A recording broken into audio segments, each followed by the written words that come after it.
So much for supporting me SS power of words. అలాగే 15% కంటే ఎక్కువ డిస్కౌంట్ ప్రోడక్ట్స్ను షాపింగ్ చేసినా సరే ఆఫర్స్ దొరకక టైం వేస్ట్ చేసుకుంటున్నారా?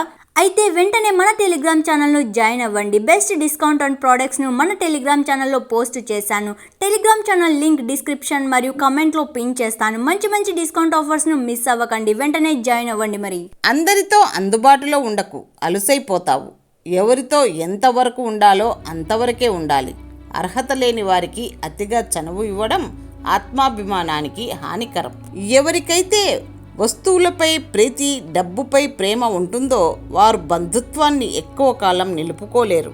ముళ్ళు ఉన్న మొక్కకి ఎంత నీరు పోసి పెంచినా వాటి స్వరూపం మారదు. అలాగే కొంతమంది వ్యక్తులతో ఎంత ప్రేమగా ఉన్నా, ఎంత సహాయం చేసినా, ఎంత చేరదీసినా వారి వంకర బుద్ధి మారదు. మనం ఎంత ప్రేమాభిమానాలు చూపించినా అర్థం చేసుకోలేని వారు కొందరు ఉంటారు. వాళ్లకు మన ప్రేమ, బాధ కనపడదు. కానీ మనం అన్న మాటలలో కోపం, ద్వేషం మాత్రమే కనపడుతుంది. మహానటులు ఎక్కడో ఉండరు. మన స్నేహితుల రూపంలో, బంధువుల రూపంలో మన మధ్యనే తిరుగుతుంటారు. వీళ్ళ నటనకు ఎన్ని నందులు, ఎన్ని ఆస్కార్లు ఇచ్చినా తక్కువే. తస్మాత్ జాగ్రత్త. పాము రాతిది అయితే పాలు పోస్తాం, ప్రాణాలతో ఉంటే కొట్టి చంపేస్తాం. గొప్ప కార్యాలు ఆరంభంలో కఠినంగానే ఉంటాయి. ఆటుపోట్లను తట్టుకొని ముందుకు పోయిన రోజు నువ్వు అనుకున్న కల నెరవేరుతుంది. మన మీద మనకి నమ్మకం పెరగాలంటే అంతరాత్మ జవాబుదారీగా ఉండాలి. మన మీద ఇతరులకు నమ్మకం పెరగాలంటే మన తప్పులకు మనమే బాధ్యత వహించాలి. ఈరోజు కష్టపడితే రేపు సుఖపడొచ్చు అని చాలామంది అంటుంటారు. కానీ ఇదే మాట చచ్చే వరకు అనుకుంటూ పోవడమే తప్ప ఆ సుఖపడే రోజు మాత్రం ఎప్పటికీ రాదు. సంతోషం ఎలా ఉంటుందో అని అనుభూతి చెందేలోపు బాధ ఎలా ఉంటుందో చూపిస్తున్నది ఈ జీవితం. పద్ధతి అనేది వంశపారంపర్యంగా రాదు, తల్లిదండ్రులు పెంచే విధానాన్ని బట్టి వస్తుంది.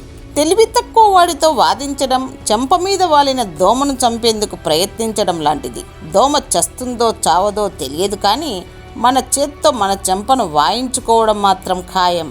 జీవితం గురించి 2 ముక్కల్లో చెప్పాలంటే కంటికి నచ్చింది చేతికి రాదు, మనసుకు నచ్చింది మన జీవితంలో ఉండదు.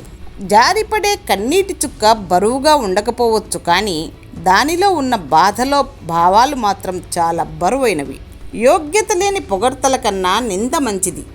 ఇష్టం ఉంటే చేదు కూడా తీయగానే ఉంటుంది. కష్టం ఉంటే దూది కూడా భారమే అవుతుంది. సమర్థుడు అంటే మార్గాన్ని దాటేవాడు, నాయకుడు అంటే మార్గాన్ని చూపేవాడు. తెలియని వాళ్ళు మోసం చేస్తే తెలియకుండానే మర్చిపోతాం, కానీ మనసుకు నచ్చిన వాళ్ళు మోసం చేస్తే మరణించేదాకా మర్చిపోలేము. డబ్బు లేనప్పుడు కూరగాయలు వండుకొని తినేవారు డబ్బు గల వాళ్ళు అయ్యాక పచ్చి కూరగాయలు తింటూ బ్రతుకుతున్నారు. వ్యక్తిత్వం అనేది వెలుగుతున్న దీపంలా ఉండాలి. ఎందుకంటే దీపం పూరిగుడిసెలో అయినా, ఇంద్రభవనంలో అయినా సమానంగా వెలుగుతుంది. జీవితం ఒక పోరాటం. ఇక్కడ ఎదురు నిలిచి పోరాడిన వారు విజేతలవుతారు. భయపడి మధ్యలో ఆగిపోయిన వారు జీవితానికి బందీలవుతారు. ఎటువంటి రుసుము చెల్లించకుండా కర్మల ఫలితాన్ని కళ్ళ ముందుకు అనుభవపు పాఠాల పుస్తకం ద్వారా అందజేసేదే జీవితం. ఎవరైతే నీలో మంచి చూసి నీతో ఉన్నారో, నీలో లోపాలు చూసి కూడా నీతో ఉంటారో వారే నిజమైన ఆప్తులు. జవాబు ఇవ్వని వారికి ప్రశ్న వేయడం తప్పు. జవాబు ఇవ్వకూడదు అనుకునే వారికి అస్సలు ప్రశ్నే వేయడం కూడా పెద్ద తప్పే. ఉత్తమ గుణాల వల్ల మనిషి ఉన్నతుడవుతాడు, కానీ ఉన్నత పదవి వల్ల కాదు. శిఖరం మీద కూర్చున్నంత మాత్రాన కాకి గరుడపక్షి కాలేదు. ఆశ లేని తెలివితేటలు రెక్కలు లేని పక్షి. ఒక స్త్రీ కానీ, పుస్తకం కానీ, డబ్బు కానీ పరాయి వాళ్ల చేతుల్లోకి వెళ్తే తిరిగి రావు.